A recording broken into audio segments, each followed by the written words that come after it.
NCP প্রধান মোতালেব শিকদার, তাকেও প্রকাশ্যে মাথায় গুলি করা হয়েছে এবং তার অবস্থাও সংকটাপন্ন, যদিও বা পুলিশ বলছে যে সেখানে নারী ঘটিত কিছু বিষয় আশয় ছিল। কিন্তু আমি যেটা প্রশ্ন করতে চাই, সামনে নির্বাচন, এখন দিনে দুপুরে বা প্রকাশ্যে এরকম আগ্নেয়াস্ত্র দিয়ে গুলি করে এরকম হত্যা চেষ্টা করা হচ্ছে বা হত্যা করা হচ্ছে, কি শুরু হলো, কি মনে হচ্ছে আপনার কাছে? দেখেন, একটা জিনিস কি, এই গুলি করে বলেন, হত্যা করা বলেন, হত্যা প্রচেষ্টা বলেন, যাই বলেন, এগুলো তো এক ধরনের অপরাধ, তাই না? তো যে কোনো অপরাধ হতে থাকে অথবা হয়ে থাকে অথবা অপরাধীরা আগ্রহী হয় কখন? যখন তারা জানে যে অপরাধগুলো করে পার পাওয়া যায়, যখন তারা বুঝে যে অপরাধগুলো করলে আমার দিকে কেউ নজর দিবেন, বরঞ্চ আমার অপরাধকে ঢাকার জন্য, ঢেকে দেওয়ার জন্য, লুকিয়ে রাখার জন্য কেউ কেউ, ক্ষমতাবানদের মধ্যে কেউ কেউ অন্য আরেকটা ঘটনার অবতারণা করবে। যেমন আমি একটা আপনাকে এক্সাম্পল দিয়ে বলি। হাদি শুক্রবার দিন নিহত হলেন, তারপরে কিন্তু এক সপ্তাহ বেশি সময় পার হয়ে গেছে। এই সময় দেশে অনেক কিছু, হাদির মৃত্যুকে কেন্দ্র করে অনেক আলোচনা হয়েছে, কিন্তু হাদির চিকিৎসা নিয়ে আলোচনা হয়েছে, সিঙ্গাপুর নিয়ে যাওয়া নিয়ে আলোচনা হয়েছে, সিঙ্গাপুর মারা যাওয়ার পর হইচই হয়েছে, মিডিয়াতে আগুন ধরানো হয়েছে, মিডিয়ায় ভাঙচুর করা হয়েছে, লুটপাট করা হয়েছে, সবশেষ হাদির জানাজাকে নিয়েও রাজনীতি করা হয়েছে। হাদির জানাজা কত বড় হয়েছে এটা নিয়ে আলোচনা, নতুন একটা আলোচনা তৈরি করা হয়েছে। কিন্তু এত কিছুর মধ্যে যেটা মূল আলোচনা, সেটা কিন্তু হচ্ছে না। সেটা হলো, হাদির অপরাধীকে কি ধরা হচ্ছে? হাদির অপরাধীকে ধরার জন্য কতটুকু সরকার অগ্রসর হতে পেরেছে, এই আলোচনা কিন্তু কেউ করছে না। ইনকিলাব মঞ্চ তারা একটা আলটিমেটাম দিয়েছিল, 24 ঘন্টা আলটিমেটাম। এর মধ্যে 24 পেরিয়ে 48 ঘন্টা হয়ে গেছে। এই আলটিমেটামকে গভর্নমেন্টের পক্ষ থেকে কেউ কোনো পাত্তা দিয়েছে বলে মনে হয় না আমার কাছে।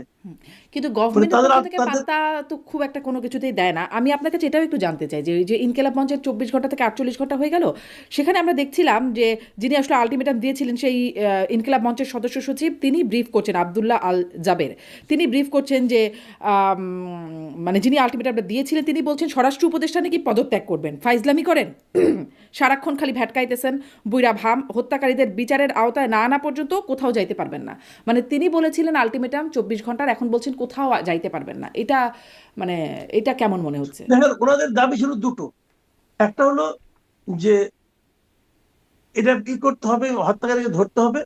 আর দ্বিতীয় দাবিটা ছিল, এই যে গত 7 দিন পার হয়ে গেল, এই 7 দিনে আপনারা কি কি করেছেন এটা আমাদের কাছে প্রকাশ করেন। এবং এই জন্য তারা দাবিটা করেছিল স্বরাষ্ট্র উপদেষ্টা এবং প্রধান উপদেষ্টার স্বরাষ্ট্র বিষয়ক জিনিস বিশেষ সহকারী খুদাবক্স চৌধুরী, উনি আবার সাবেক আইজিপি, উনাকে তারা বলেছিল। এই দুইজন লোককে যে ইনক্লুড করলো তারা, এটা কিন্তু আমার কাছে খুব প্রশংসনীয় মনে হয়েছে। প্রশংসনীয় মনে হয়েছে এই কারণে, আসলে খুদাবক্স চৌধুরী কিন্তু পুলিশটাকে মূলত নিয়ন্ত্রণ করেন। যারা পুলিশে চাকরি করেন, এরকম কেউ থাকলে আলাপ করে দেখবেন, খুদাবক্স চৌধুরী আসলে ভার্চুয়ালি পুলিশকে চালান, এটা সবাই জানে। কারণ উনি একসময় আইজিপি ছিলেন, সেই হিসেবে এদের উপর তাদেরকে ভালো নিয়ন্ত্রণও আছে, উনি এগুলি করেন। এবং তাদের কাছে যে দাবিটা করেছে, আপনারা এই 7 দিনে কি করেছেন ভাই, এটা আমাদের একটু বলেন, এই দাবিটাই মনে করি খুব একটা লজিক্যাল দাবি ছিল। কিন্তু কিছু কি বলেছে কেউ? বলেনি। না বলে তাদের আলটিমেটাম করে পাত্তা দিয়েছে? দেয়নি, কিছুই হয়নি। এখন শোনা যাচ্ছে, যতটুকু শুনলাম, আজ সত্য মিথ্যা আমি জানি না, গুজব তো কত কিছু ছড়ায়, যে বোধহয় নতুন একজন উপদেষ্টাকে নিয়োগ করা হবে, যাকে নাকি স্বরাষ্ট্র মন্ত্রণালয়ের দায়িত্ব দেওয়া হবে। এবং এই যে চৌধুরী কেউ না, উনি তো আসলে পুলিশ বিষয়ক কথা বলার চেয়ে পেঁয়াজের দাম হুম। অথবা পটলের উৎপাদন নিয়ে বেশি আগ্রহী। তাকে হয়তো ওই দিকেই পাঠিয়ে দেওয়া হবে যে আপনি কৃষি মন্ত্রণালয় দেখেন। এগুলো আমরা দেখি, এরকম কথা শোনা যাচ্ছে। তো এই আলোচনাগুলো হচ্ছে কেন? তাহলে যাকে স্বরাষ্ট্র উপদেষ্টার দায়িত্ব দেওয়া হবে, এখন কেউ কেউ এটাও বলছে যে যাকে দেওয়া হবে, যার নাম শোনা যাচ্ছে, তাকে কি এই দায়িত্বটা দেওয়ার জন্যই এইগুলি তৈরি করা হয়েছিল, এই আনরেস্ট গুলো তৈরি করা হয়েছিল? এই প্রশ্নও কিন্তু কেউ কেউ করছে। কাজে আলটিমেটলি এই সরকারের যে ক্যারেক্টার, আমি তো এটা বহুদিন হ্যাঁ, আগে এই থেকে যে বলি, এটা দেয়ার একটা নন জন্যই কি সিরিয়াস এই আনরেস্ট পরিকল্পনা। আপনি যে প্রশ্ন করছেন বা অনেকের মধ্যে যে এই প্রশ্নটা আছে, এই মানে আনরেস্টটা তো আগেও দেখা গেছে। প্রথম আলো ডেইলি স্টারের সামনে জিয়াফত করা, মানে এগুলো ভেঙে দিতে হবে, সেই অ্যাটেম্পটা তো আগেও হয়েছে। তাহলে এবারে কেন তাকে দায়িত্ব দেওয়ার জন্যই বলে মানে এই প্রশ্নটা উঠছে? হ্যাঁ, এইটাই হলো মূল প্রশ্ন, যে এই ওনার যদি অদক্ষতাকেই বিচারে আনা হয়, তাহলে সে অদক্ষতাকে দেখার জন্য কিন্তু 1.5 বছর অপেক্ষা করতে হয় না, মানে 1 বছর 4 মাস অপেক্ষা করতে হয় না, আরো আগেই দেখা গিয়েছিল এবং আরো আগেই তাকে সরানো উচিত ছিল। কিন্তু এতদিনে হয়তো কারো না কারো খায়েশ হয়েছে যে আমি হয়তো এটার দায়িত্ব নিব, আমার কিছু মিশন আছে, ওগুলো আমি ফুলফিল করব, হতে পারে কিন্তু, কারণ আমার যার নাম শুনছি হ্যাঁ, কার তিনি নাম যদি হন শুনছেন, তাহলে কার সেটা নাম হতে শুনছেন পারে। জনাব মাসুদ কামাল? না, এটা আমি বলাটা আমার জন্য ঠিক নিরাপদ না, হবে না, কারণ আমি আমি কারণ আমি আমি তো দেখছিলাম পরে আমি যদি না দেখছিলাম হয়। একজন অনুসন্ধানী সাংবাদিক নাজমুস সাকিব তার ফেসবুক মানে স্ক্রল করতে করতে আমি দেখছিলাম তিনি বলছেন যে খলিলুর রহমান নিরাপত্তা উপদেষ্টা তাকে স্বরাষ্ট্র উপদেষ্টার পদে দেয়া হতে আমিও পারে। সেরকমই শুনেছি, আচ্ছা। বাট এখন এটা সত্য মিথ্যা তো বলতে পারবো না। এখন উনি যদি হন তাহলে হয়তো আমাদের প্যারিসে থাকা যে ইউটিউবার সাহেব আছেন উনি খুশি হবেন, কারণ উনি তো শুরু থেকে তো এই লোকটাকে নানাভাবে প্রজেক্ট করছিলেন যে উনি সবচেয়ে যোগ্য লোক, ওনাকে আনা হোক। ওনার হাতে যদি স্বরাষ্ট্র মন্ত্রণালয়ের দায়িত্বটা আসে তাহলে হয়তো ওনার অনেক মিশন, ওনার অনেক প্রজেক্ট হয়তো এর মাধ্যমে উনি হয়তো বাস্তবায়ন করতে পারবেন, হতে পারে কিন্তু অনেক কিছু। আচ্ছা, এই যে মানে কিছু আরও প্রশ্ন ছিল কিন্তু এদিকে যেহেতু আলোচনা চলে আসলো এদিকে একটু জিজ্ঞাসা করি যে এই প্রথম আলো ডেইলি স্টারে হামলার পরে ঘটনায় দেখলাম 17 জনকে গ্রেপ্তার করেছে, আর সবশেষ আমি যেটা দেখেছি পরে আরও গ্রেপ্তার হয়েছে কিনা জানি না, 31 জনকে শনাক্ত করা হয়েছে, 400 থেকে 500 জনকে অজ্ঞাত হিসাবে আসামি করা হয়েছে। কিন্তু যাদেরকে আসলে যারা আসলে মানে এরা তো দেখা গেল ফিল্ডে তারা তাদেরকে, কিন্তু যারা এটা করতে বললো এরা তো স্বতঃস্ফূর্তভাবে এসেছে কি এরা, মানে যারা হামলা করেছে এটাও একটু প্রশ্ন করি, নাকি যারা আসলে হামলা করতে বললো তাদের নাম তো কেউ মুখেও আনছে না? দেখেন, আজকে এই সম্পাদক পরিষদ এবং সংবাদপত্র মানে news paper owners association, NOAB যেটাকে বলা হয়, তাদের একটা যৌথ একটা সভা ছিল, মবের বিরুদ্ধে আলোচনা সভা ছিল, এবং সেখানে সমাজের বিভিন্ন শ্রেণীর লোকজন এসেছে, রাজনৈতিক নেতৃবৃন্দ এসেছেন এবং সাংবাদিকরাও গিয়েছে।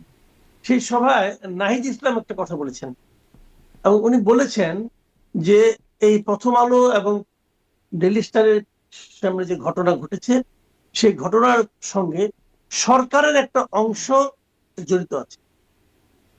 এখন এই অভিযোগটাকে আপনি কিভাবে নেবেন? এই এটা অভিযোগ একটা কিন্তু বড় নুরুল অভিযোগ। কবিরও করছেন। জি। নুরুল কবির, হ্যাঁ, নুরুল কবির তো উদাহরণ দিয়ে বলেছেন যে উনি এত লোককে ফোন করেছেন, এত লোককে ফোন করেছেন, কেউ ওনার ফোনের যে কারণে ফোন করেছে সে কাজটা কেউ করতে পারেনি অথবা করতে চায়নি। তার মানে কি, তারাও চেয়েছে ঘটনাটা ঘটুক। এই যে এই দুইটা কথা যদি আপনি মাথায় রাখেন তাহলে কিন্তু বুঝবেন যে সরকারের মধ্যে এখন যারা চেয়েছেন তারা কেন চেয়েছেন। এরকম 23 জন লোক ছিল ডেইলি স্টারে, তারা মারাই যেত রে ভাই, আমাদেরই বন্ধু বান্ধব, আমাদেরই কলিগ, তারা মারা যেত। যা ভাগ্যক্রমে এখন যদি তারা মারা যেত কার লাভ হতো, কি লাভ হতো? এতে কি দেশের সম্মান বাড়তো? এতে কি সরকারের সম্মান বৃদ্ধি পেত, নাকি সরকার পড়ে যেত? আমরা এই মাঝখানে আরো কিছু কথা শুনেছি কিন্তু, একটু বিপ্লবী সরকার গঠন করতে হবে।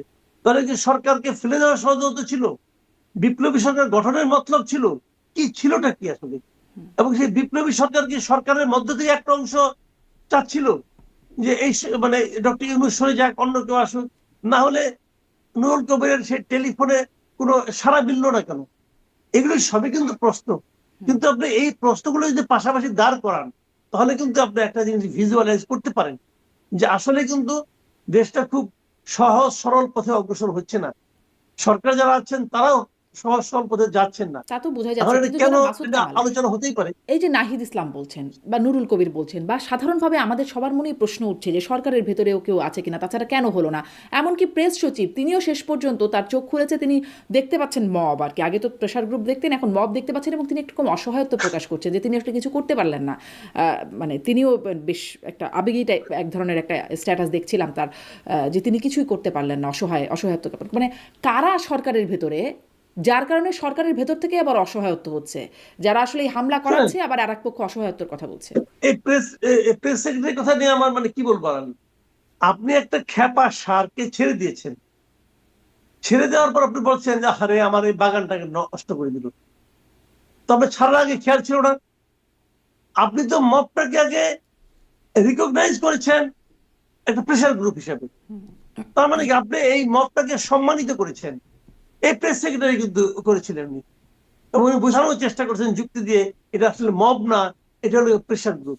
কারণ প্রেশার গ্রুপ যখন আগুন জ্বালাই দিছে, আগুন কিন্তু আগুন জ্বালাইছে। দেখেন কতগুলি জিনিস আমি বলি আপনাকে, এগুলো খুবই দুঃখজনক, কতগুলি বিষয়। এরকম ভাঙচুর আগুন এর আগেও জ্বালানো হয়েছে, কিছু বলা হয়নি। কিন্তু যেই দিন এই দুইটা ভবনে আগুন জ্বালানো হয়েছে, সেদিন সাড়ে আগুন জ্বালানো হয়েছে, সেদিন তারপরে দিন উদয়জিতে ভাঙা হয়েছে, সেদিন আবার 32 নম্বরে যাওয়া হয়েছে।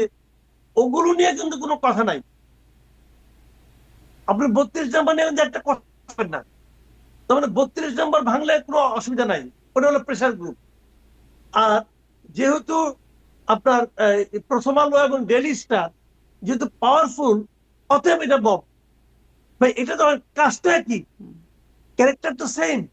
আবার দেখেন, দুদিন ধরে মিটিং হচ্ছে, কান্নাকাটি চলছে, বিচার হচ্ছে, 20 জন না 22 জনকে ধরে ফেলাইছে, অনেক কিছু কিন্তু গভর্নমেন্ট করতেছে। কেন করতেছে? প্রথম আলো একটা বড় পত্রিকা, টিকে থাকতে হলে প্রথম আলো পত্রিকার সাপোর্ট লাগবে। প্রথম আলো ডেইলি স্টার কত বড় পত্রিকা, এটা বোঝার জন্য কিন্তু বেশি দূরে যাওয়া লাগে না। আগে প্রধানমন্ত্রী শেখ হাসিনা এই দুইটা পত্রিকার বিরুদ্ধে জ্যাক ঘোষণা করছিল এবং বলে কেউ যুদ্ধ ঘোষণা করছিল। সেই যুদ্ধে কিন্তু শেখ হাসিনা জিততে পারে নাই। এইটাই হলো প্রথম আলো এবং ডেইলি স্টারের স্ট্রেংথ। তো সেরকম একটা শক্তিশালী পত্রিকাকে তারা তো হাতছাড়া করতে চাচ্ছে, এখন তারা মায়া কান্না কিন্তু আমাকে কাঁদতেছে। একটু বলেন, ওই 17 জন বা 20 জন 21 জন যাই হোক না কেন, তাদেরকে গ্রেপ্তার, তারা তো ওইখানে হামলায় অংশগ্রহণকারী চুনোপুটি, মানে তাদেরকে গ্রেপ্তার করে প্রথম আলো ডেইলি স্টার কনভিন্সড হয়ে যায় যে আচ্ছা সরকার, যেটি ডক্টর ইউনূস ফোন করে তাদেরকে বলছেন, সম্পাদক, দুই সম্পাদককে, যে তারা পাশে আছেন, ডক্টর ইউনূস পাশে আছেন, মানে এটিতে প্রমাণ হবে যে তিনি আসলে শুনেন বা সরকার পাশে ভাই, আছে। এখানে হাজার রকম পলিটিক্স চলে। প্রথম আলোই কি চায় যে এর পেছনে যারা আছে তাদের চেহারা উন্মোচিত হোক?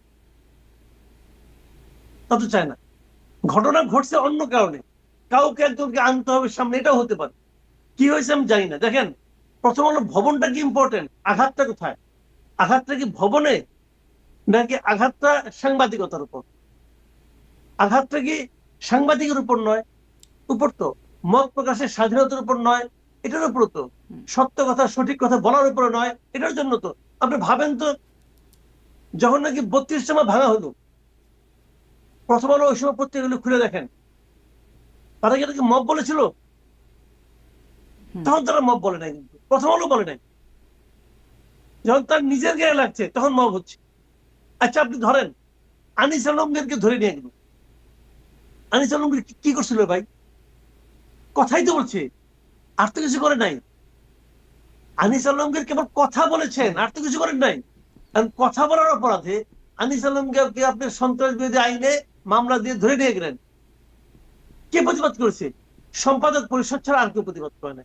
বিদেশি যারা নাকি সাংবাদিকদের অধিকার নিয়ে কাজ করে, এরকম 4-5টা প্রতিষ্ঠান কিন্তু প্রতিবাদ করেছে। কিন্তু আমাদের দেশে এক সম্পাদক পরিষদ ছাড়া আর কেউ প্রতিবাদ করে না। তাও একটা মানে মেরে প্রতিবাদ, আর তো কিছু না। কেউ মাঠে নামছে, কেউ মাঠে নামে নাই। কেউ নামে নাই যে আনিস আলমগীর একক একটা ব্যক্তি, আর এরা হলো একটা মানে স্ট্রং ইনস্টিটিউশন। এখন এইটাই হলো মূল কারণ। কিন্তু আপনি একটা খুব গুরুত্বপূর্ণ কথা বললেন যে প্রথম আলোই কি চায় যে তাদের পেছনে কারা, মানে হামলাকারীর পেছনে কারা, সেটাকে উন্মোচন করতে বা তাদের বিরুদ্ধে ব্যবস্থা নিতে। কেন আপনার মনে হয় যে তারা চায় না?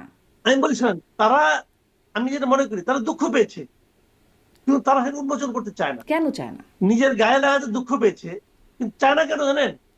যে এই যে সরকার, এই সরকার আসলে যেটা প্রথম আলোর গভর্নমেন্ট, এটা তো প্রথম আলো ডেইলি স্টারের গভর্নমেন্টের ভাই। আপনাকে বুঝতে হবে, প্রথম আলোতে নিয়মিত কলাম লিখতেন এরকম এর লোক এখানে অনেক আছে। আসিফ নজরুল বলেন, অথবা যোগাযোগ উপদেষ্টা যিনি আছেন ওনার কথা বলেন, এখানে অনেক আছে। আবার প্রথম আলো যাদেরকে প্রমোট করতো সেরকম লোক এখানে আছে। এটা তো তাদের গভর্নমেন্ট। কাজেই ওই মানে গভর্নমেন্ট এভাবে ভুল কি করে বলা ফেলাইছে। যায় তাদের গভর্নমেন্ট? ধরেন কলাম লিখতেন, কলাম তো অনেকেই অনেক পত্রিকায় লেখেন, আপনি বিভিন্ন গণমাধ্যমে কথা বলেন, বিভিন্ন জায়গায় লেখেন বা যান, এখন আপনি তো তার লোক হয়ে যাচ্ছেন না নিশ্চয়ই, মানে কিছুটা তো হচ্ছি, হচ্ছে। কিছুটাই কি হচ্ছে না, একদম হচ্ছে না। আমি উদাহরণ দিয়ে বলি, আমি আপনার অনুষ্ঠানে নিয়মিত অনুষ্ঠান করি, ঠিক আছে, আবার আরেকজনের অনুষ্ঠান করি না। এখন এখানে কি আপনার প্রতি আমার সঙ্গে একটা সম্পর্কটা ওই যারটা করি না তার চেয়ে একটু বেটার না? হ্যাঁ, সম্পর্ক বেটার হতে পারে, কিন্তু তাই আপনি বলে একদম একদম ইগনোর করতে পারবেন না ভাই, হ্যাঁ। একদম ইগনোর করতে পারবেন না। কিছু না কিছু থাকে। 111-এর সময় এটাই 111-এর মানে প্রথম আলো এবং ডেইলি স্টার, এরাই তো 111 গভর্নমেন্টকে করেছে, প্রমোট করেছে, করে নাই? তারা শেয়ার করতে পারবে, করেছে। তো এখন কি অন্য তারা কি কারণে করলো? এবং এটা তাদের সাথে সম্পর্ক তো আছে, এটা তারা তো প্রমোট করেছে। এবং এই গভর্নমেন্ট, এই সরকার প্রধান প্রথম ইন্টারভিউ তো তাদেরকে দিয়েছে। কাজে একদম কোনো সম্পর্ক নাই ভাই, এটা বলতে পারবেন না। কিছু না কিছু এখন তারা কি করতে যাচ্ছে, তারা ওই ইনস্টিটিউশনটাকে ভাঙতে চাচ্ছে না। তারা বলছে ঠিক আছে, একটা ভুল তোমরা করে ফেলেছো। যেখানে দেখেন আরো তো অনেক জায়গায় ভাঙছে, প্রধান উপদেষ্টা কি অন্য অন্য জায়গাগুলিতে ফোন করছে? করে নাই তো। কেন করে নাই? উনি কি তাদের প্রধান উপদেষ্টা ছিলেন না? যে কোনো একজন নাগরিক তার বাড়ি আপনি ভেঙে দিলেন, প্রধান উপদেষ্টা উচিত ছিল তাকে ফোন করা।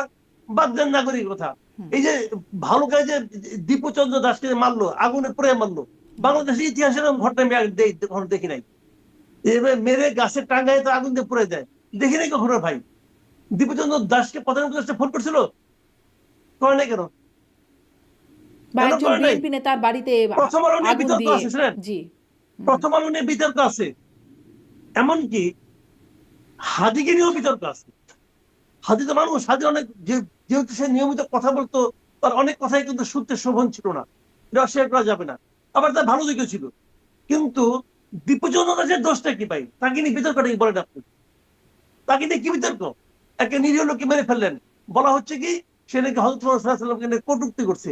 এখন পর্যন্ত কেউ বলতে পারে না সে কি বলছে। এখন পর্যন্ত কেউ বলতে পারে নাই যে দীপুচন্দ্র দাস কি কথাটা বলেছে। র্যাবের ব্রিফিং শুনলাম তো আমি, র্যাবের ব্রিফিং যিনি করেছেন তিনি বলেছেন যে আমরা জিজ্ঞাসা করেছি, কেউ বলতে পারে না সে কি বলছে। তার মানে কিছুই বলতে পারে নাই। হুজুগে একটা লোককে আপনি মেরে ফেলছেন, এবং মারার পর সেই মৃত্যুকে কেন্দ্র করে আমাদের প্রতিবেশী দেশের সঙ্গে আমাদের সম্পর্ক অবনতি হচ্ছে। তো তার মৃত্যুটা একদম কিন্তু খেলনা কিছু না। প্রধান উপদেষ্টা তার ফ্যামিলিকে ফোন দিছে? ফোন দেয় নাই। প্রধান উপদেষ্টা বলছে সে হাদির সংসারের দায়িত্ব নিল, পরিবারের দায়িত্ব নিল। তো দীপুচন্দ্র দাসের সংসারের দায়িত্ব কে নিবে? ভাই আপনি যখন সরকারে থাকবেন আপনার কাছে সবাই সমান হতে হবে, আপনি তো পারেন নাই। তো আমি তুলনা করছি না, কিন্তু আমি তুলনা করছি না, কিন্তু আমার কথাটা হলো কি যে উনি পেয়েছেন, ওনারটা ভালো, আমি আপত্তি নাই কোনো। তো উনি যে পেলেন না, ওটাকে ওনাকে যদি ফোন করতেন তাহলে কি হাদি অপমান হইতো? যদি দীপুচন্দ্র দাসকে প্রধান উপদেষ্টা ফোন করতেন তাহলে কি হাদির কোনো অপমান হইতো? হাদির ভাই বোন মা বাবা এরা কি আপত্তি করতো? করতো না। তো আপনি করেন না কেন? তার মানে আপনিও পলিটিক্স করেছেন, উনিও পলিটিক্স করেছেন, জি। সমানভাবে সবাইকে আপনি জি, দেখতে আপনি পারেন নাই। বলছেন যেটা যে প্রথম আলো ডেইলি স্টারকে ফোন করলেন দীপচন্দ্রকে না কেন? প্রথম আলো ডেইলি স্টারের সম্পাদকদেরকে গানম্যান দিচ্ছেন আরো কয়েকজন রাজনীতিকদের শুনছি জামাতের আমির থেকে শুরু করে এলডিপির অলি আহমেদ, জোনায়েদ সাকি, এনারা গানম্যান পাচ্ছেন, নিরাপত্তা, বিশেষ নিরাপত্তা পাচ্ছেন।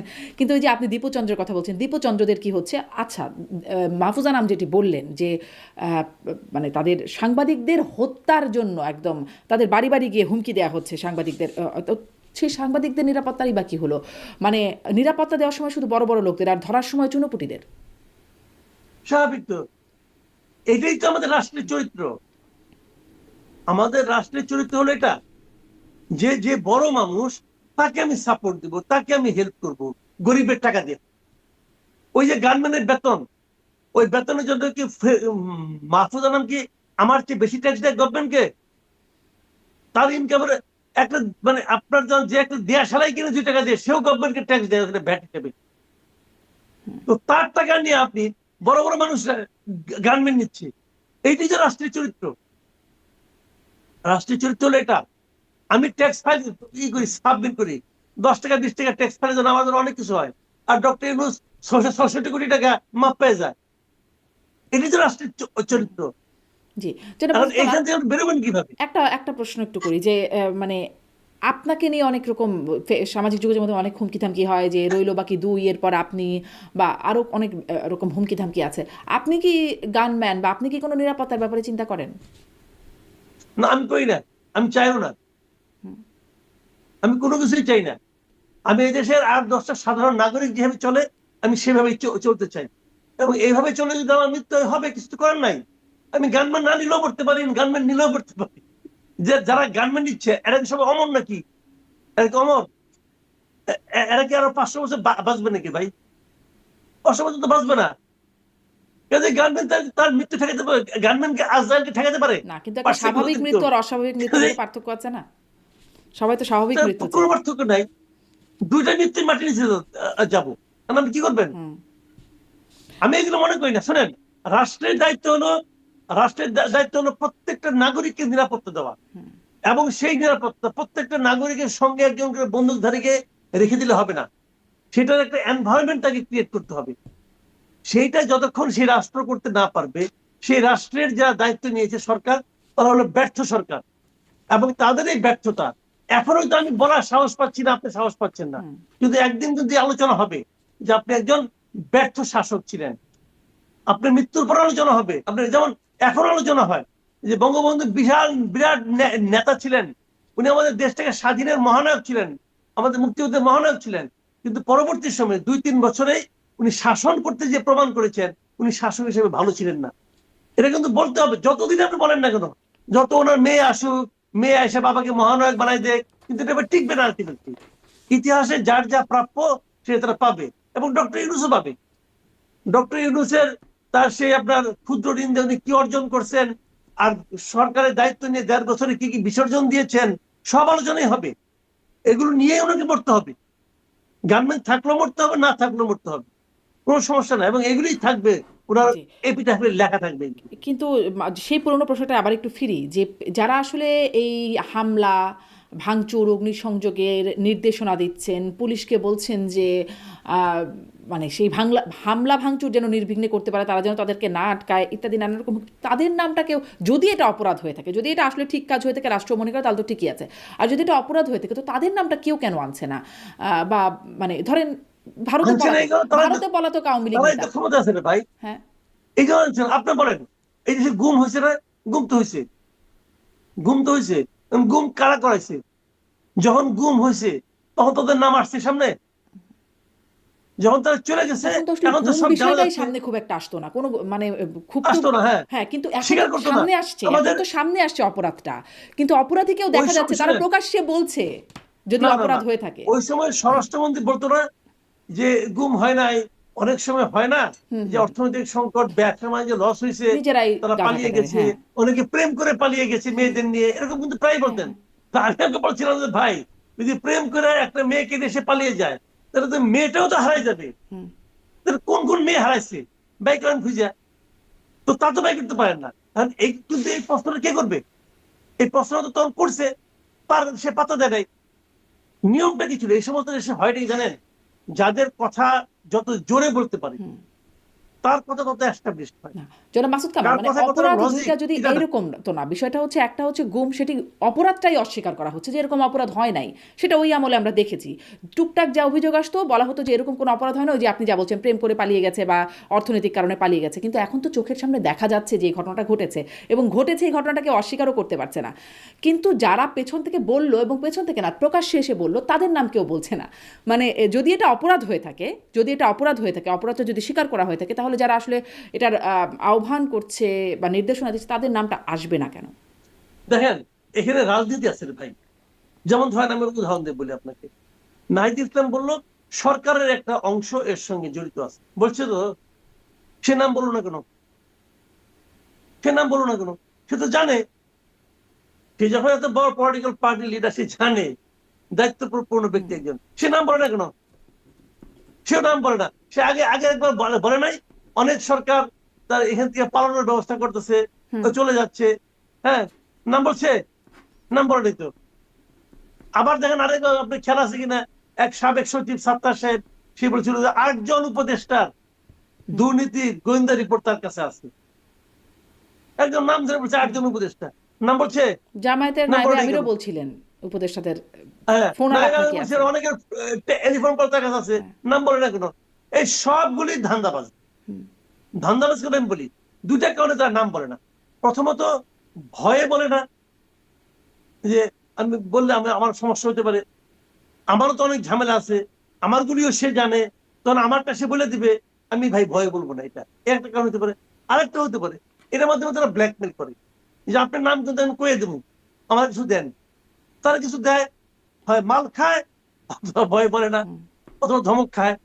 কোনটা হয়েছে কে জানে, কিন্তু আমি মনে করি তাদের বলে দেওয়া উচিত।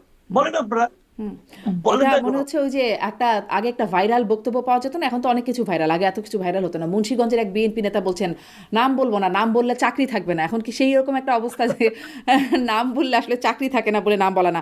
কিন্তু ধরেন এই উপদেষ্টাদের নাম, ভয়ে বলছে না বা ব্ল্যাকমেল করছে বলছেন না, তাদের নামটা কিন্তু কেউ জানেও না, মানে প্রকাশ্যে ঠিক কার কার কথা বলছেন একটা ধারণা হয়তো অনেকে করেন। কিন্তু এখানে আমার প্রশ্নটা বিশেষ করে এখানে যারা বলছেন, যারা, তারাও তো লুকায় লুকায় বলছেন না যে তারা গোপনে ষড়যন্ত্র করে বলছেন, তারা প্রকাশ্যে সামাজিক যোগাযোগ মাধ্যমে আহ্বান করে বলছেন। কিন্তু তাদের কথা সরকার কখনো বলছে না যে তারা আছেন এর পেছনে। যদি অপরাধ হয় তাহলে, আর যদি অপরাধ না হয়, যদি তারা যা বলছেন যেটি আসলে ভেঙেই দেওয়া উচিত, গুড়িয়ে দেওয়া উচিত, তাহলে ফাইন। কিন্তু যদি অপরাধ হয় তাদের নাম কেন আনে না? সরকার তাদের কথা বলছে না কেন? বললে দুটো ঘটনা এখানে ঘটে। একটা হলো বলার সঙ্গে সঙ্গে তাদেরকে রিকগনাইজ করা হচ্ছে যে একটা বিষয়। আরেকটা বিষয় হলো তারা তো এই সরকারের আওতার বাইরে, তাদেরকে তো চাইলেই সরকার আনতে পারছে না দেশে, তারা বিদেশে বসে বসে করতেছে তো আকাম কুকাম এরকম আওয়ামী লীগ নেতারা বিদেশে, তাদের বিরুদ্ধে এখনো মামলা হচ্ছে না? হচ্ছে তো। হচ্ছে। কিন্তু এখন এটা গভর্নমেন্ট, এটা গভর্নমেন্ট মনে করে এটা এইটার লোক পাগলামি করলো, এটা আমার লোক, গভর্নমেন্ট এটা মনে করে, ওদেরকে মনে করে আমার লোক না, অতএব মামলা হয়। ভাই আমি তো আগেই তারা বললাম যে এত গালি সরকার দেন, তো তারপরেও মনে করে যে আমার ব্যক্তিক লোক। নয়। মানে তারা তো হ্যাঁ, প্রকাশ্যে গালি দেন গভর্নমেন্টের, একদম ডক্টর ইউনূস দেখ, থেকে শুরু করে, তারপরেও তাদেরই লোক। হতেই পারে গেলে তাও নিজের লোক। নিজের গরু যদি গুতায় সমস্যাটা কি? যে গরু দুধ দেয় তার দিয়ে একটা লাচ্ছি খাওয়া যায়, তারা তো ওইভাবে চিন্তা করে। মানে কি বলবেন, মানে কেন বলে না? অথবা তাদের কোনো মেরুদণ্ড নাই, অথবা তাদের গন্ডারের চামড়া, এটা কি বলবে? আবার তারা যেগুলি বলে হয়তো তাদের কাছে তথ্য প্রমাণও আছে, হয়তো ঘটনা সত্য হইতে পারে। আমি যখন নাকি গভর্নমেন্ট কিছু না বলে, যখন আপনার সম্বন্ধে একজন সম্বন্ধে বললো এই যে তুমি এত এত টাকা চুরি করছো, বললো, সে কোনো আওয়াজ দেয় না, চুপ করে থাকে, তার মানে কি সে তাহলে কিল খেয়ে কিল হজম করতেছে? ঘটনা সত্য, তাহলে সে আওয়াজ দেয় না কেন, জবাব দেয় না কেন? ঘটনা সত্য হইতে পারে। ওরা তো সমস্ত উপদেষ্টাদের নিয়ে এগুলি বলে যে কে কে কত টাকা বাড়ছে, কে কিভাবে টাকা পাচার করছে, উপদেষ্টাদের নিয়ে বলে না তারা? বলে। কেউ কোনো জবাব দেয় না কেন? তারপরে তারা তারা মনে করে তারা তো বুঝে ফেলেছে, আমি জবাব দিলে যদি তথ্য পেপার হাজির করে দেয়, দরকার নেই, চুপচাপ থাকি, কিছু টাকা টুকা দিয়ে থামাই। হইতে পারে ভাই, আমি জানি না কি এটা। বাট আমার কথাটা হলো কি, আমার সম্পর্কে আপনি বলেন একটা কথা, আমি ছাড়বো? আমার সম্পর্কে ইলিয়াস আলী, ইলিয়াস হোসেন আমার সম্বন্ধে অনেক কিছু বলছিল, আমি ছাড়ছি? আমার সম্পর্কে তো পিনাকিও বলছিল, আমি ছেড়েছি? আমি বলছি তো আসেন ভাই, চ্যালেঞ্জ, আপনি আসেন, আপনি কি করবেন আমার বলেন? আমি চ্যালেঞ্জ করেছি, প্রমাণ করেন আপনি। তো এই প্রমাণ করার জন্য যে মেরুদণ্ড থাকা দরকার, আনফর্চুনেটলি তারা বড় হইতে পারে, তাদের সেই মেরুদণ্ড নাই, তারা এই জন্য সব সহ্য করেন। আমি তো আমি সহ্য করি না, আমি তো সহ্য করি না, তখন কি করবেন আপনি? না, তাদের সেই আত্মবিশ্বাস নাই, তাদের সেই মেরুদণ্ড নাই, তাদের সেই সততা নাই। মানে আমি আমার মনে করি তাহলে, তাই। প্রশ্ন হচ্ছে, তাহলে এই চুনোপুটিদের কেন ধরা হচ্ছে, যাদেরকে হামলা করতে দেখা যাচ্ছে? তারা তো মানে স্বতঃস্ফূর্তভাবে এসে হামলা এটা করছে বিষয়টা ধরারও কেন? একটা ইতিবাচক, হ্যাঁ, এটা ধরারও একটা ইতিবাচক দিক আছে। ইতিবাচক দিকটা কি?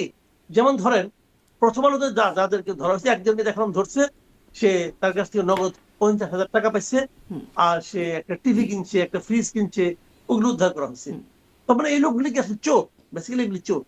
চোর গুলি তারা আসলে এখানে পাঠাইছিল, ওই বলছে তোমরা একটা লেবাস পরে যাও, যাতে নাকি তোমাদের তৌহিদি জনতা, তোমরা যদি বলো তাহলে লোকে মানবে, এবং তোমরা এগুলো করো, করে তুমি যা পাবা নগদ পাবা, এটি তোমার লাভ। হইতে পারে, এটা কিন্তু নাও হইতে পারে, আবার হইতেও পারে, আমি মনে করি হয়েছে। এরা এখানে গেছে, যা চুরি চামারি করে যা পাইছে লুটপাট করে নিয়ে গেছে। সুবিধাটা হলো কি, যখন আপনি এদেরকে ধরে ফেলাবেন 2 দিনের মধ্যে, তখন এরপর যখন তারা আহ্বান জানাবে, তখন এই চোরগুলি আর যাবে না। চোরগুলি ভাববে যে এই যে একটা ফ্রিজ, একটা টিভি পাওয়ার জন্য, অথবা একটা দেখলাম যে একটা হারমোনিয়াম নিয়ে যাচ্ছে, বড় একটা হারমোনিয়াম সে মাথায় করে নিয়ে নিয়ে যাচ্ছে, তো এই ছায়ানট থেকে, তো এগুলি কিন্তু তখন তারা আই যাবে না। তারা ভাববে এটা করলে তো আমি ধরা খাবো। এইটার একটা পজিটিভ দিক আছে। এরপরে যখন ডাকবেন আর লোক পাবে না। কাজেই যখন এদেরকে কেউ ধরে না, তখনই কিন্তু এই ধরনের ঘটনাগুলো ঘটতে থাকে, যে আমাদের কেউ ধরবে না, আমি এরে গালাগালি করবো, পুলিশের গালাগালি করবো, আর্মিরে গালাগালি করবো, আর নগদ যেটা পাবো ওটাতে ফ্রিজ কিনবো, টিভি কিনবো, অসুবিধাটা কি? কাজে এইটা ধরারও একটা ইতিবাচক দিক আছে আমি মনে করি।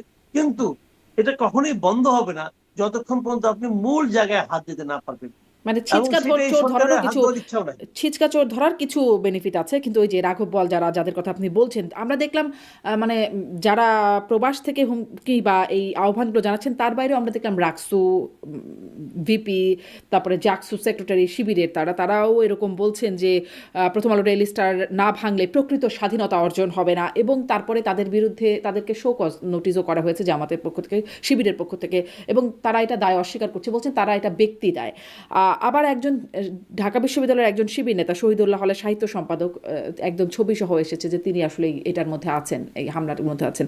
কিন্তু শুনেন, হ্যাঁ, এখানে তারা অবশ্য দায়িত্ব অস্বীকার করছে, দায় অস্বীকার করছে বলে। না না, এটা পার্টি দায়িত্ব অস্বীকার করানো কিছু যায় আসে না। জামাত কি বললো, শিবির কি বললো, তো কিচ্ছু যায় আসে না। কথা হলো উচ্চারণটা কে করেছে, যিনি উচ্চারণ করেছেন এই কথাটা, আমি তো বলবো তার উস্কানিতে এইগুলি ঘটছে, এবং সেই ব্যক্তিটাকে আইনের আওতায় আনা উচিত, জরুরি ভিত্তিতে উচিত। কিন্তু আমার ধারণা আমাদের সরকারের সেই ক্ষমতা নাই, সেই সাহস নাই, তারা পারবে না আনতে। তারা যদি পারে, আমি চ্যালেঞ্জ করলাম, তারা যদি পারে তাহলে আমি বলবো যে ঠিক আছে আমি ভুল বলছিলাম। পারবে না, আনা উচিত। যে কোনো সেন্সিবল গভর্নমেন্ট হলে পরে অলরেডি রাকসুর ভিপি কে এখন আইনে আওতায় আনতো, তাকে ধরতো। তোমার উস্কানি কর, আপনি বলেন তো আনিস আলমগীর কি বলছে রে ভাই? আনিস আলমগীর কি কাউকে মাঠে নামাই দিছিল? এরা তো মাঠে নামাই দিছে। তাকে ধরতে পারে, এদেরকে ধরেন না কেন? কেন আপনার আত্মীয় লাগে, এই জন্য আত্মীয় লাগে তো ওদের। মানে তাহলে উস্কানির একদম সংজ্ঞাটা কি ধরবে চেঞ্জ হয়ে না। গেছে, যে সরকারের বিরুদ্ধে বলে সেটা উস্কানি, আর ও মানে অন্য কিছু হলে সেটা উস্কানি না, এরকম কি হ্যাঁ, উস্কানির সংজ্ঞা? সরকারের সমালোচনা করলে ওটা উস্কানি, আর যদি সরকারের সমালোচনা না করে দেশের ক্ষতি করেন, ওটা কোনো উস্কানি না। আপনি ভাবেন প্রথম আলোতে এবং ডেইলি স্টারে এই যে ঘটনাগুলো ঘটাইছে, আগুন বলেন, ভাঙচুর বলেন, যাই বলেন, এটা থেকে কেবল প্রথম আলোর ক্ষতি হয়েছে? সারা দেশের ক্ষতি হয়েছে। সারা দুনিয়ার কাছে আমাদের ইমেজটা কোথায় যায় ডুবছে বলেন আপনি? এটা নিয়ে কি সরকার ভাবে? ভাবে না। এই সরকার মানে আপনার চরম ভাবে আঘাত করে কাকে? যখন নাকি সরকারের কেউ সমালোচনা করে তাকে। এটা তো এই সরকারের ক্যারেক্টার।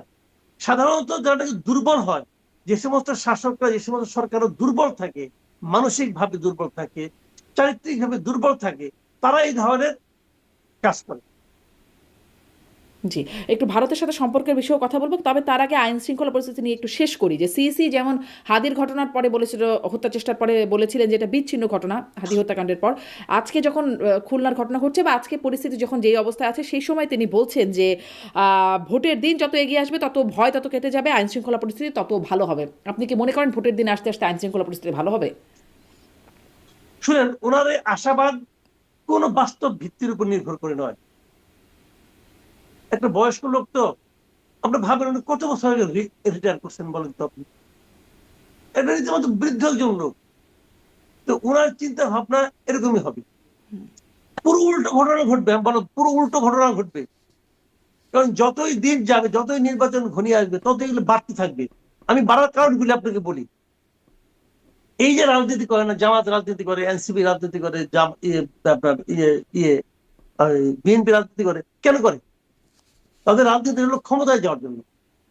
কারণ ক্ষমতায় যাওয়ার দিন যত ঘনিয়ে আসবে, তত তারা তাদের চেহারাগুলি প্রকাশ করতে থাকবে, তত তাদের চেহারার ঘুমটাগুলি উন্মোচিত হতে থাকবে। এবং সেখানে কিন্তু সবাই ক্ষমতায় যাওয়ার কথা, সবাই দেখবে লোকগুলো ক্ষমতায় যাওয়ার জন্য মরিয়া হয়ে গেছে। এর মধ্যে আবার সরকার আরেক আকাম করছে। সেই আকামটা হলো যে প্রত্যেক প্রার্থী গানম্যান নিতে পারবে, নিজে গানম্যান নিতে পারবে। একজনরা প্রত্যেক প্রার্থী অস্ত্রের লাইসেন্স নিতে পারবে, নিজে অস্ত্র বহন করতে পারে। আচ্ছা, আপনি একটা দৃশ্য একটু ইমাজিন করেন তো, একজন লোক গ্রামের একজন, মানে মনে করেন আপনার আমাদের চাচি খালা এরকম মনে করেন 60-70 বছর বয়সে একজন ভদ্র মহিলার কাছে গেছে ভোট চাওয়ার জন্য। তার এক হাতে একটা পিস্তল, আরেক হাতে একটা লিফলেট। ভাবেন তো দৃশ্যটা। তো এটা কি কোনো এটা কি কোনো সেন্সিবল কাজ হচ্ছে? আপনি 20,000 লোককে বলবেন তোমরা অস্ত্র নিতে পারবা, যেদিন ইলেকশন শেষ হবে সেদিন থেকে তো অস্ত্রগুলি আবার তাকে ফেরত দিতে হবে। কাকে ফেরত দিবে? সে তো অস্ত্রগুলি কিনছে টাকা দিয়ে। যখন লাইসেন্স দিবে তো টাকা দিয়ে কিনছে, তুই কি করবে অস্ত্রগুলি নিয়ে? আসিফ মাহমুদ, সজীব ভুইয়া, তার 2-2টা অস্ত্র ছিল। সে অস্ত্রগুলি কি করছে? এখন জমা দিছে। সে তো এখন প্রার্থী হয় নাই, জমা দিছে। সে তো মন্ত্রীর কোটায় পাইছিল, তার তো অস্ত্র পাওয়ার বয়স হয় নাই। ওই অস্ত্রগুলি কই? এই প্রশ্ন কেউ করে না, এই প্রশ্ন কেউ করে না। তো আপনি কি বলবেন এটা? আপনি এদের কিছু বলার নাই তোর ভাই, এগুলি বললে তো কোনো লাভ নাই। মানে সরকার নিজেই এগুলি করতেছে, কি বলবেন? মানে একটা মানে নন সিরিয়াস গভর্নমেন্টের যা যা বৈশিষ্ট্য থাকা উচিত, এই সরকারের সব আছে তার। এর মধ্যেই এইবার বাস্তবতা বা পরিস্থিতির মধ্যেই ফিরছেন তারেক রহমান। এখন পর্যন্ত তার ফেরাটা একরকম নিশ্চিত বলে জানা যাচ্ছে, এবং দেখা যাচ্ছে যে তার সংবর্ধনায় 30টি বিশেষ ট্রেন, যেটি 36 লাখ টাকা দিয়ে মানে সেটি ভাড়া করা হচ্ছে। কিন্তু লন্ডনে তিনি বলে আসলেন যে তাকে যেন বিদায় জানাতে এয়ারপোর্টে কেউ না যান, তাতে একরকমের অসুবিধা হবে এবং ইমেজও খারাপ হবে। এটির কথা চিন্তা করে তিনি বললেন। বাংলাদেশে আসলে কারো অসুবিধা হয় না? এত মানুষ যাবেন মানে ঢাকা শহরে, তাতে কারো অসুবিধা হয় না? মানে এতে কোনো ইমেজের সমস্যা? শুনেন, আমি বলি আপনাকে, মূল জিনিসটা হলো কি, আমি আপনাকে একটা দৃশ্য চিন্তা করতে পারি। ধরেন আপনি যখন বিদেশ যান, বিদেশে যখন এয়ারপোর্ট আপনি নামার পর ইমিগ্রেশনে যান, অমুক করেন তমুক, আপনি কিন্তু খুব সুশৃঙ্খল থাকেন। এই আপনি যখন আবার বাংলাদেশে আসেন এয়ারপোর্টে, নামার পরেই কিন্তু আপনি ছোট ছোট আরম্ভ করেন। আপনি কত পাওয়ারফুল, আপনি যারা পাবলিক ফিগার, এটা প্রমাণ করার চেষ্টা করেন, আপনি একটা অন্যভাবে বেরিয়ে আসার চেষ্টা করতেছেন। কিন্তু দেখেন একই লোক, কিন্তু একই লোক। তার মানে সমস্যাটা কোথায়, পার্থক্যটা কোথায়? পার্থক্য হলো মাটির পার্থক্য। আমাদের মাটি এরকম, এই মাটিতে যখন আপনি আসবেন তখন আপনি এই মাটির মতো হয়ে যাবেন। এখন তারেক রহমান সাহেব এক ধরনের চিন্তা করতেছেন, উনি ওনার চিন্তার প্রতিফলন ওখানে ঘটাতে পারছেন, এখানে পাচ্ছেন না, অথবা চাচ্ছেন না, অথবা এখানে যারা তার সঙ্গী সাথী আছে, অথবা তার চারপাশে যারা থাকছে, তারা তাকে বোঝাচ্ছে যে এরকম করা উচিত, নাহলে কিন্তু আপনার এই ইমেজটা হবে না, তাহলে কিন্তু মানুষের মধ্যে আপনার সেই জনপ্রিয়তা বাড়বে না। মানে এই যে একটা শোয়িং টেন্ডেন্সি, যে জিনিসটা, এই জিনিসটা অ্যাভয়েড করতে পারলে ভালো হতো। কিন্তু সেই অ্যাভয়েড করতে করা যে ভুল হবে, এটা তার আশেপাশের লোকজন তাকে এমন ভাবে বুঝাচ্ছে, উনি এর বাইরে কিছু চিন্তাই করতে পারছেন না। যে জিনিসটা সব আমলে হয়, আমাদের এখানে কি হয়, আমি তো বলি তো, যে ক্ষমতায় যায় সেই স্বৈরাচারী হয়ে ওঠে। কেন হয় জানেন? তাকে স্বৈরাচারী বানিয়ে দেওয়া হয়। তার আশেপাশের লোকগুলো তাকে স্তুতি করতে করতে, এই স্তাবকের দল তেলের বোতল নিয়ে, ড্রাম নিয়ে যা বলতে বলতে, তার মধ্যে এমন একটা ধারণা তৈরি করে যে উনি এক পর্যায়ে বিশ্বাস করেন যে উনার কোনো ভুল নাই। এবং তারপর উনি এক পর্যায়ে এমনও বিশ্বাস করেন যে উনি আসলে মানুষই না, উনি আসলে মহামানব জাতির লোক। এই বিশ্বাসটা তাকে করতে বাধ্য করা হয়। আপনি খেয়াল আছে নিশ্চয়ই, একজন বিরাট সাংবাদিক এই শেখ হাসিনার এক ইয়েতে বলতেছিল যে আমরা তো আপনাকে হারাচ্ছি। আমি প্রথম ভয় পেয়ে গেছি, কি বলে?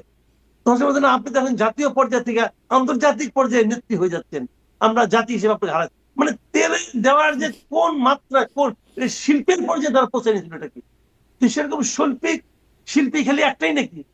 এখনো শিল্পী আছে, অনেক শিল্পী দেখবেন এই তারেক রহমানকে বলতে থাকবে, আপনি যে 3বার হাত নাড়ছিলেন, ওই 3বার হাত নাড়ার কারণে আপনার 3 কোটি ভোট বেড়ে গেছে, বলবে। এটা তো যে সে হাত না, এটা হলো নেতার হাত, বলবে। এবং এক পর্যায়ে প্রথম বিরক্ত হবেন, তারপর সহ্য করবেন, তারপর বিশ্বাস করবেন। যেই মুহূর্তে বিশ্বাস করতে শুরু করবেন, সেই মুহূর্তে উনি স্বৈরাচারী হয়ে উঠবেন। মানে তাকে খুব ম্যাচিওর ইদানিং মনে হয়। মানে লন্ডনে তিনি স্লোগানকে তিনি বলছেন যে আমার এসব একদম বিরক্ত হই আমি এগুলোতে। মানে আমি শুনেছেন না? একটু আগে কিন্তু মাটির কথা কিন্তু একটু আগে বলছি, হ্যাঁ, হ্যাঁ, হ্যাঁ। এটা কিন্তু মাটির মাটির কথা। দোষ রে ভাই। জি, জি, হ্যাঁ, এই জি। মাটিতে আসুক না, দেখি না কি হয়।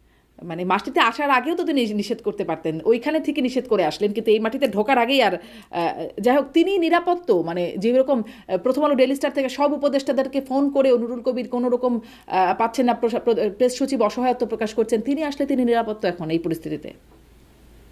দেখেন আসলে জিনিসটা হলো কি, মানুষের জীবন তো, এর কোনো গ্যারান্টি কেউ দিতে পারবে না।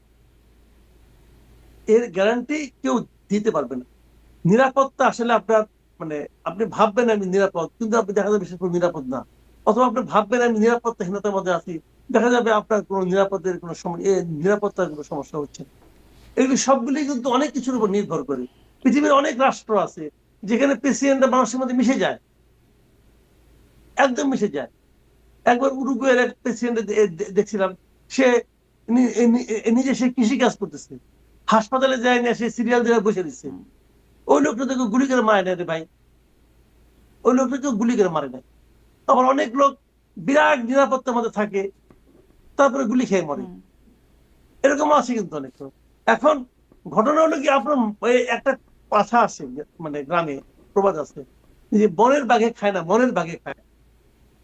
এখন আপনার মনে যদি আপনি বাঘকে লালন করেন, তাহলে এক ধরনের অবস্থা থাকবে।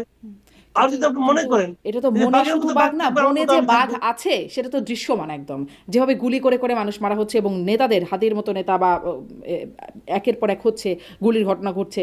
আমি এটাই বলছিলাম যে অভ্যুত্থান বা দ্বিতীয় স্বাধীনতা, স্বাধীনতার পরে এত মানে পরাধীন, এত অস্থিরতা বা এত অনিরাপত্তা কেন, এটি একটা প্রশ্ন তো রয়েই যায়। যাই হোক, এটি একটা বড় আলোচনার ফোরাম। আমি আপনার কাছে একটু ভারত বাংলাদেশের সম্পর্কের জায়গায় আসছি। বাংলাদেশ ভারতীয়দের জন্য আর ভিসা দিচ্ছে না। এদিকে মানে ভারতীয় হাই কমিশনার বাংলাদেশ থেকে যিনি আছেন তাকে তাকে হুমকি ধামকি দেওয়া হয়েছে, বিক্ষোভ হয়েছে হাই কমিশনের সামনে। মানে এখন পরিস্থিতি কোন অবস্থায়? বাংলাদেশ ভারত নির্বাচন আর কি একটা যুদ্ধাঙ্গিহী অবস্থায় চলে যেতে পারে? শুনুন, আমার দেখা মতে বাংলাদেশ ভারতের সম্পর্কটা এখন সবচেয়ে খারাপ। হুম।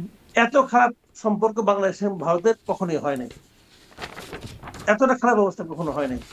এখন এর জন্য কে দায়ী, কিভাবে দায়ী, এটা নিয়ে আমার ব্যাখ্যা করার কোনো স্কোপ নাই, কারণ এটা গভর্নমেন্টই জানে। তবে আমি এটা মনে করি, যদি বাংলাদেশের সঙ্গে ভারতের সম্পর্ক খারাপ হয়, সেটাতে ভারতেরও লস, বাংলাদেশেরও লস। ভারতের জনগণেরও লস, বাংলাদেশের জনগণেরও লস, দুই পক্ষের লস। সমস্যাটা হলো কি, ধরেন ভারত একটা বড় দেশ, অনেক বড় দেশ আমাদের তুলনায়। হুম। ভারতের অর্থনীতি আমাদের তুলনায় অনেক শক্ত। ভারতের সেনাবাহিনী, ভারতের সামরিক আপনার যে অবস্থান আমাদের চেয়ে অনেক বেশি, সবকিছু আমাদের তারা বেশি। এখন ধরুন আমারও 10 টাকা লস, তারও 10 টাকা লস, কিন্তু এই 10 টাকাটা কিন্তু আমার জন্য অনেক, তাদের জন্য তেমন কিছু না। এই জিনিসটা যদি মাথায় রাখেন তাহলে ভালো হয়। আমরা ভারতে আমার রুগী যেতে দিব না, দিয়ে না, আমার দেশের চিকিৎসা খুব ভালো অবস্থা আছে, কিন্তু কোনো সমস্যা নেই আমার দেশের চিকিৎসার, খুব ভালো অবস্থা। কেন, করোনার সময় কি হয়েছে, করোনার সময় এই দেশ থেকে কোনো রোগী কিন্তু ইন্ডিয়ায় যায় না, তো অন্য কোনো দেশে যায় নাই। ওই সময় কি রোগী অনেক মারা গেছে নাকি?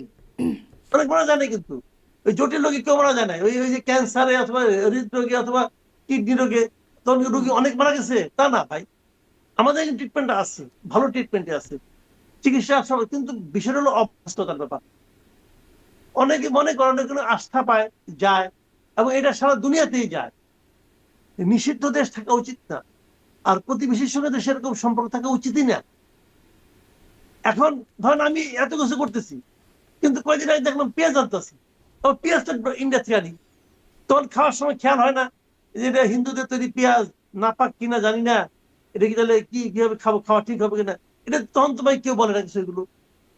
তো আমার কথাটা হলো গিয়ে, ভারতের সঙ্গে বাংলাদেশের সম্পর্ক আমাদের একমাত্র প্রতিবেশীর সম্পর্ক, ভালো হওয়া উচিত উভয়ের স্বার্থে। হুম। ভারতকেও বুঝতে হবে যে বাংলাদেশ ছোট হতে পারে, কিন্তু সেটা একটা স্বাধীন সার্বভৌম দেশ, হুম।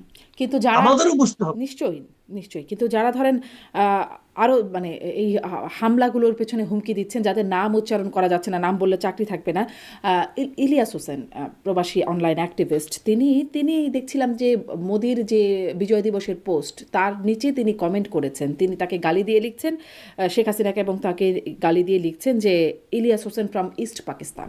মানে ইস্ট পাকিস্তান, তারা যেহেতু এতটাই প্রভাবশালী, তাদের কথা এতটা কিছু হয় এবং সরকার তাদের নামও বলতে পারে না, ইস্ট পাকিস্তান কি এখন আর একটা টার্গেট? শুনেন ভাই, ইলিয়াস হোসেন একটা মূর্খ, বেসিক্যালি সে একজন মূর্খ। তার সম্বন্ধে আমি বলি, সে মূর্খ একজন, এবং সে একজন মানে চটি গল্পের লেখক, বুঝেন? সে ওইটা অশ্লীল কথাবার্তা বলবে এবং চটি সাহিত্য রচনা করে সে, বেসিক্যালি তার সম্পর্কে এটা হলো আমার মূল্যায়ন। কিন্তু আমাদের দেশের কিছু লোক তারা পেয়ে গেছে, যা নাকি এটাকে পছন্দ করে, এবং ইলিয়াস তারা সাংবাদিক মনে করে। কারণ আপনি তো তাদের থামাতে পারবেন না ভাই, তারা সেটা করবে। মোদি যে যেটা দিয়েছে, যে স্ট্যাটাসটা দিয়েছে, এই স্ট্যাটাসটার সম্পর্কে যদি যদি কেউ ইতিহাস না জানে, তাহলে এটা নিয়ে ধরনের মন্তব্য সে করবে। 71-এ কি হয়েছিল ইলিয়াস জানে? সে মাঝে মাঝে একটা বই নিয়ে আসে, কি মেজর জলিলের একটা লেখা বই নিয়ে আসে, অরক্ষিত স্বাধীনতা নিয়ে একটা বই নিয়ে আসে। সেই বইটা মেজর জলিল লিখছিল জাসদ ছেড়ে দেওয়ার পরে। হ্যাঁ, মেজর জলিলের সঙ্গে অনেক অনাচার হয়েছে, অনেক অবিচার হয়েছে, আমি নিজেও স্বীকার করি। মেজর জলিলের আরো একটা বই আছে, সেই বইটা কিন্তু পড়ে নাই, যাও, ওটার নাম হলো সীমাহীন সমর। ঠিক আছে, আমি ওটা নিয়ে কিছু বলছি না। আমার কথা হলো কি, যে 71-এর যুদ্ধটা আপনি একবার যদি চিন্তা করে দেখেন, তাহলে আমরা মিত্র বাহিনীর সঙ্গে পাক বাহিনীর যুদ্ধ হয়েছিল। মিত্র বাহিনীর দুজন সর্বাধিনায়ক ছিল, একজন না দুজন। সেই দুজন হলো ওই যিনি ইন্ডিয়ান যিনি ছিলেন, যিনি স্বাক্ষর করেছেন আমাদের প্রকৃতি ছিলেন আমাদের উসমানী সাহেব, খেয়াল করেন। তো ওই সময় যখন স্বাক্ষর করে, ঠিক আছে, ওনার কাছে স্বাক্ষর করছে, কিন্তু তারপরে কি আমাদের বিজয়টা হয় নাই? হয়েছে তো। ভারতের সঙ্গে কি পাকিস্তান যুদ্ধ ঘোষণা করে নাই? ডিসেম্বর 71 সালে ডিসেম্বরের 3 তারিখে পাকিস্তান তো ভারতকে আক্রমণ করেছিল, ভারতের 9টা এয়ার বেসে তারা আক্রমণ করেছিল। করার পর ভারত পাকিস্তানের মধ্যে যুদ্ধ ঘোষণা করছে, এবং যুদ্ধ ঘোষণা করার পর সেই যুদ্ধেরই কিন্তু রেজাল্ট এটা। এবং পাকিস্তানি বাহিনী তো শর্ত দিয়েছিল, তারা তো ইন্ডিয়ার কাছে, মিত্র বাহিনীর কাছে তারা আত্মসমর্পণ করার জন্য, আচ্ছা ঠিক আছে মানলাম। আত্মসমর্পণের পর এই ইন্ডিয়ান এই আপনার পাকিস্তানি বাহিনীরা কোথায় ছিল? এরা সব ইন্ডিয়া গেছিল, তাদের সবাইকে বন্দি করে নিয়ে যাওয়া হয়েছিল। এখন এবং সেই যুদ্ধে মিত্র বাহিনী মানে ইন্ডিয়ান বাহিনীর প্রায় 1100 থেকে 1200 লোক সৈন্য মারা গেছেন। তো এটা কি তাদের যুদ্ধ ছিল না? ছিল তো রে ভাই, তাদের যুদ্ধ ছিল। ওখানে ইস্টার্ন ফ্রন্ট আর ওয়েস্টার্ন ফ্রন্ট ছিল। তাদের যুদ্ধে ওয়েস্টার্ন ফ্রন্ট হলো যারা ধরেন পাকিস্তানের সঙ্গে যুদ্ধ করছিল, ওয়েস্টার্ন ফ্রন্ট। ওই যুদ্ধে আমরা ছিলাম না। আর ইস্টার্ন ফ্রন্ট হলো আমাদের এখানে যুদ্ধ। পাকিস্তানের সঙ্গে ইন্ডিয়ার তখন এইভাবে যুদ্ধ হয়েছিল।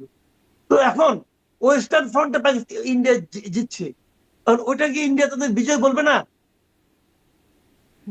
বলবে কিনা বলেন? আর ইস্টার্ন ফ্রন্টে যে যুদ্ধ, সেখানে তারা, ওই যুদ্ধে আমরাও ছিলাম, তারাও ছিল। যুদ্ধের পরে মিছিল, বিজয় মিছিলটা কে করছে? আমরা করছি। আমাদের দেশকে ওইসব মুক্ত হয় নাই, হয়েছে তো। কারণ ইলিয়াস বলে যে 16ই ডিসেম্বরকে যদি কেউ বিজয় দিবস বলে, তাকে নাকি সে তার স্ত্রীর জুতা দিয়ে পিটাবে। তো এই পাগলে কি বলে এটা শুনে আমার হাত তালি দেয়, হ্যাঁ পিটাবে। তাহলে তাই যদি হয়, তার কথা যদি সত্য হয়, তাহলে 16 তারিখে আমাদের জাতীয় স্মৃতিসৌধ, এই যে হাজার হাজার লোক গেল, এদের সবাইকে সে তার বউর জুতাতে পিটাবে? ভাই মূর্খ তো রে ভাই, এই মূর্খের নিয়ে আলোচনা করার সমস্যা একটা। ও পিটাবে নাকি? তো জি এগুলো বলে লাভ আছে রে ভাই? জি আমরা নাকি এটা আওয়ামী লীগের কেউ গেছে? জি আমরা আলোচনা না করলেও আসলে মানে তাদের হাতে যে একটা বড় রকমের নিয়ন্ত্রণ, তারা বললে যে অনেক কিছু হচ্ছে সেটি মনে হয়। কোন নিয়ন্ত্রণ না রে ভাই, শুনে নাম বলি। কিছু মূর্খ লোক তাদের ওগুলি দেখে, ইউটিউব তাদের দেখে। ইউটিউবের ভিউ হলো ইম্পর্টেন্ট না, ভিউ অনেকেরই আছে, এরা ভিউ আছে। এটা তো বললাম তো, এটা চুরি টাকা এনে এই যে আপনার 2টা পত্রিকা অফিস তারা যে আক্রমণ করলো, লুটপাট করলো, কেন জানেন? এই যে টাকা পাওয়া গেছে। 32 কোটি টাকা খুব ক্ষতি হয়েছে আপনার এই মানে প্রথম আলো। ওরা যে মামলাটা করছে, মামলায় বলা হয়েছে 32 crore টাকা ক্ষতি হয়েছে। এগুলি কে দিছে? এরা তো নিচ্ছে। কিন্তু এরাই আবার যখন সিপিবি অফিস ভাঙতে বলে, তখন কিন্তু কেউ যায় না। যায় না কেন?